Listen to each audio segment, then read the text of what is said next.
Dito tayo sa ating farm at mayroon tayong mga kasama mga kasang dito na mahihayin pa rin.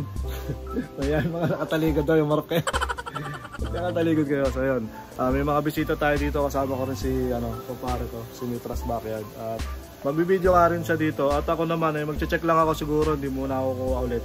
Dahil hindi pa ayos yung ating paglilipatan na, na mga aquarium sa bahay. Wala pa mga tubig at wala pa aeration yun, hindi pa naayos. Kaya hindi muna ako kukuha. So palalakihin ko muna yung mga gapis natin dito. Tapos yung sa mga gustong umorder o yung mga nag-aantay na umorder, siguro by next week makakuha ko. Sana by next week. Kasi pag naayos ko yun, mga isang linggo pa bago ako makapaglagay ulit. At ma-cycle natin yung tubig doon sa mga bago nating aquarium. Kaya silipin lang muna natin kung ano yung mga pwede natin makita dito, kung ano yung mga pagbabago. Kung may lumaki ba, may mga namatay, o kung ano na nangyari doon sa mga alaga natin dito sa farm. Right? Guys, wala naman bago dito sa atin. Kasi parang isang linggo lang din ako nagpunta dito. Binigyan nga pala tayo ni Mitra ng platinum yellow balloon molly, tsaka PKBM ulit. Ito PKBM na to, hindi ko na i-outcross doon sa akin. Bali ano na yan,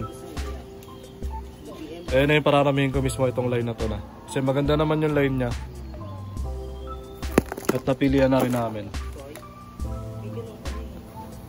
So yun guys, nakausap ko yung kapartner ko dito. At medyo nababagalan kami sa pagdami. Kasi parang pinagsimulan ng breeder namin ay tigli 5 lang, tiga 4 lang ganun.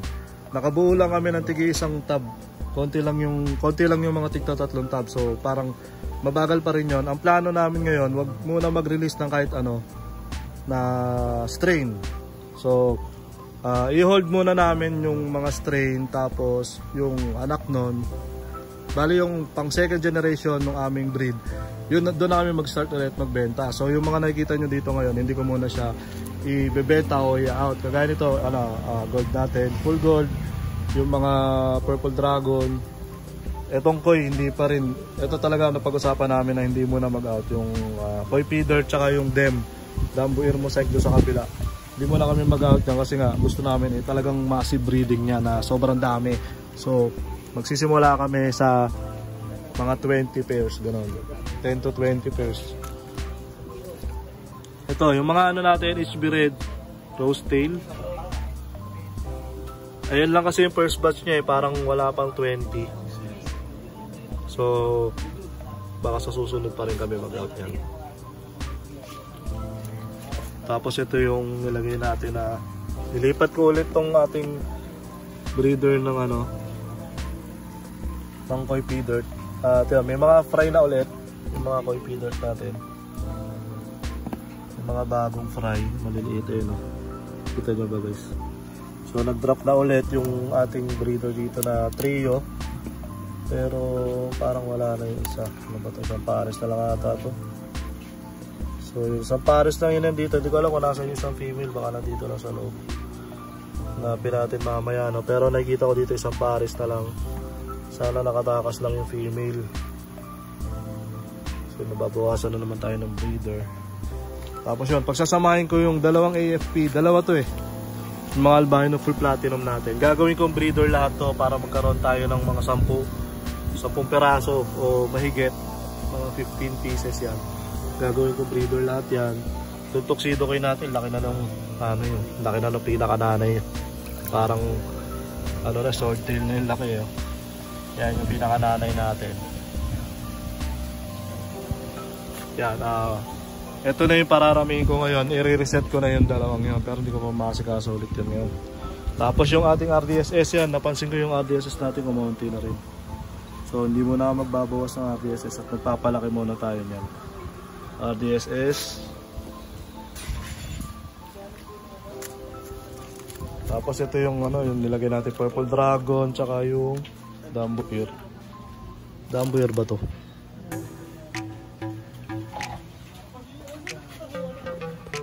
So yun guys, andito pa rin yung mga bisita natin. Yun nga pala guys, sa mga gusto pumunta dito, huwag kayo basta-basta pupunta. Dahil wala ako dito palagi at hindi rin talaga ako nagpapapunta dito. Kahit nandito ako hindi siya open sa public. So yung mga tropa ko, yung mga kailala ko, inaalaw ko sila pero hindi lahat. So pasensya na doon sa mga gustong pumunta lang. At malayo din kasi to sa bahay namin, so kailangan ko mag biyahe pa para pumunta dito. Sila na natsambahan lang nila na nandito ako. Tsaka kumpare ko kasi yung kasama nila, kaya walang tanggi, hindi yung mga tanggi. Kaya inalaw ko sila. Tsaka dito si James Reid oh. James Reid. Mountain Dew kanina eh. Kanina pala yung Mountain Dew mo, hindi ka man lang sure na Mountain Dew. Yung Mountain Dew, kamukha na nga eh. Kamukha na nga ni James Reid no? Kontingin ka natin ako. James Reid. Puro kayo puro kayo tumataligod eh. So, okay, kamusta naman ang field trip niya dito? Kamusta naman? Kayo lang ang unang first time. Kayo ang unang first time na nakabisita sa akin na na ibang tao na Kasi hindi talaga ako nagpapapunta dito ng iba. Ito lang, siya lang lagi ako dito. So, ito yung mga kasama natin ngayon, mga bagong mga henerasyon ng mga breeders. Kaya yun, sinishare lang namin yung mga alam namin. Kung may mga tanong sila, kung gusto nyo gayahin yung mga setup nyan, kung kaya nyo namang magpondo. No. Ito Roy, solid kasang dote. Ang laki na ng anak mo Ganto na yan. Natok na nga po eh. Alam ba ng nanay niya yan? Hindi na mo dito yan. Hindi alam. Nakita yung Single dad. May kapatid mo yan no? Opo. Kapatid. Naantok na yata. Ako nanonood sa inyo. Lagi ka rin nanonood? Lagi ka nanonood? Ay, naantok eh. Baka tatay mo nanonood Oo, baka tatay mo. Makikita ka sa TV. Kay James Reid na naman natutok ang camera natin mga kasa. May si James Reid. Shoutout mo si kambing mo. Yung kambing mo doon. Titignan mo dyan, puro dahol lang makikita mo dyan. Huwag na natin baka mamaya mag-unsubscribe yan. Mawalan tayo subscriber. So ito, yung natin, red lace. Ito, ewan ko, HB Blue yan, for reset na yan. Ang tagal ko na sinasabi for reset, di ko pa rin ma-reset. HB Blue. Oh, tapos ito, i-reset ko nga pala din. Ang tagal hindi na ako hindi ako makaporma pa eh. Kumuha ko na nakaraan, tapos parang feeling ko dyan, pre, ang tagal nila dumami sa ganito. Sa malaki. Oh, feeling ko lang Gusto nila yung medyo maliit no? Sila, may privacy sila, yung medyo yung ganito lang. Oo, hindi sila masyadong dadaanan ng tao. Kasi kumuha ako dito na nakaraan, kuha ko ng isang peraso lang na bilog-bilog, nung mabilog talaga. Nilagay ko sa isang tab, nanganak agad eh. Dito hindi sila nanganganak, tapos ewan ko, wala ako nakikita ang fry.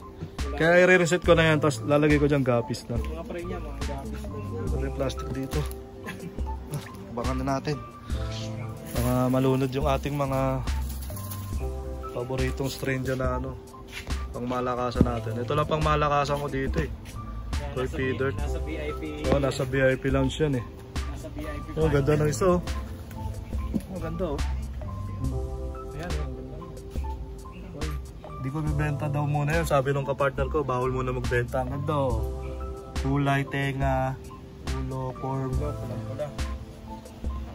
Tsaka may platinum yung katawan. Yan ang mga magandang katangian.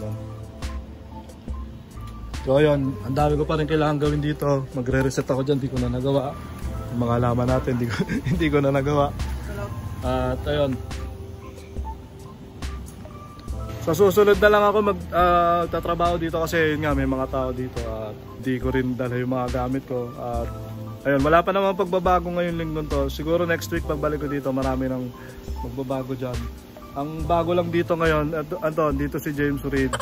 James Reid. Nahagip ka na naman ang camera. Pag napainom mo ng Mountain Dew yan, panigurado. Ano? 1 million, 1 million views. Kaya may kakolab tayo si James Reid. Ayun, sa mga bisita natin. Maraming salamat at may mga bagong tayo dito. Salta na naririnig. Kasi tahimik dito pag nagbablog ako, mag-isa lang eh. Sinasabi ka sa akin nanay ko, nagsasalita ka na naman mag-isa dyan. Wala ganun ang hanap buhay natin eh. So yun, nakakatawa rin na may bumisita sa akin na ganito na Yun, salamat pre, na nagdala ka ng medyo maingay na konti dito. So yun, tapusin muna natin ang video na to. Hintayin nyo na lang yung mga susunod kong upload. At ayun, tapusin ko na, peace out. James Reid James Reid, ayaw mo zoom? Team Red.